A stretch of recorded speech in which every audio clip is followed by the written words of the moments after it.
story. Do I hear an amen on that? Amen.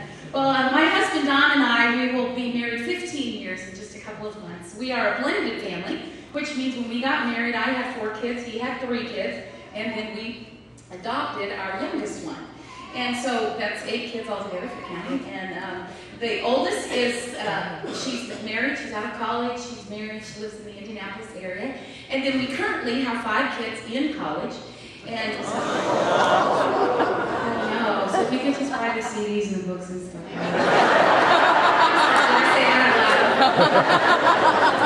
And we have a senior in high school and an 8th grader. And so life is very, very full. And life is always about adventure for us. We've lived in Indiana for over 30 years. And just this last January of 2009, my husband got a wonderful job opportunity in Oklahoma City, Oklahoma, working with one of the energy companies there. And so Don and myself and the 2 kids who are still at home, our senior in high school, Molly, and our youngest, Sam, we all moved out to Oklahoma City, Oklahoma. I was actually born in Oklahoma City.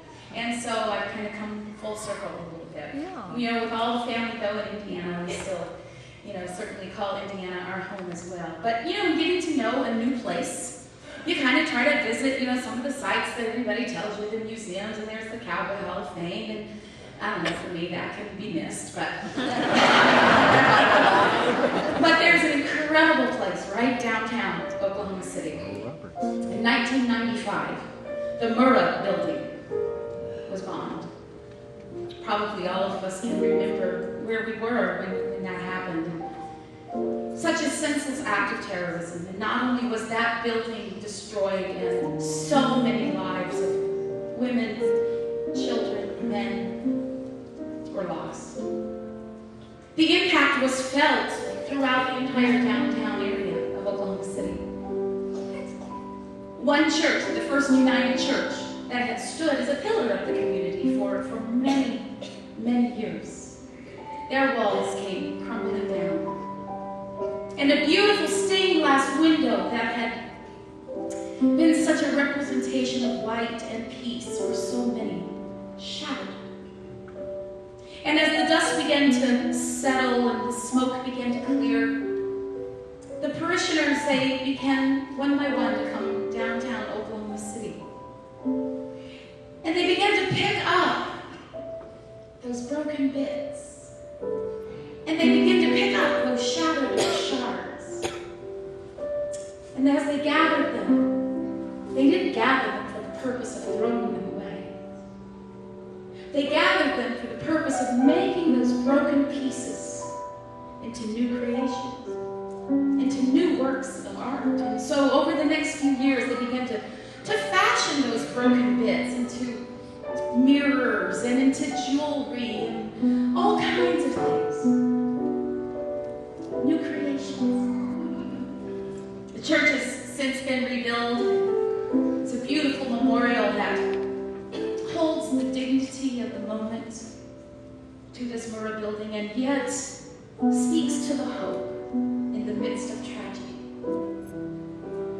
But in this new stained glass window, it's been rebuilt of all new window pieces, except for one original piece from the original stained glass window that remained unbroken, and that was the face of Jesus. And right in the middle of this new window, you see the face of Jesus. And above, you see these words: He takes our broken pieces, and by His love, He makes us whole.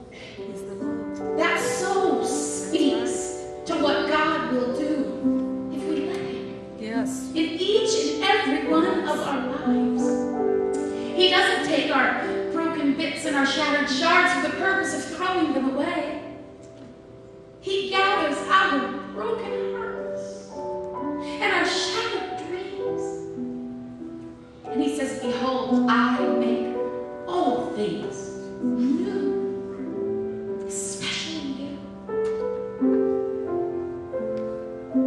I don't know what you walk through these doors with, and where those broken pieces fall in your own life. But know this, He takes our broken pieces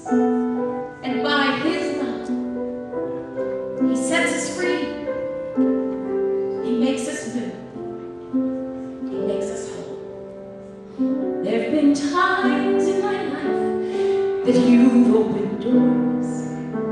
They weren't what I was hoping for, so I walked right by them. I didn't even try them. There've been dreams I've felt and dreams I've let die. Under the sunsets in front of my eyes, but I just couldn't see them. I thought I didn't need them.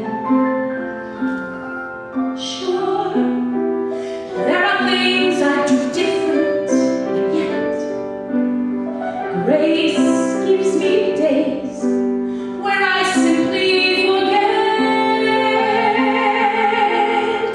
'Cause you set me free to run through fields of laughter and to sing as though I have no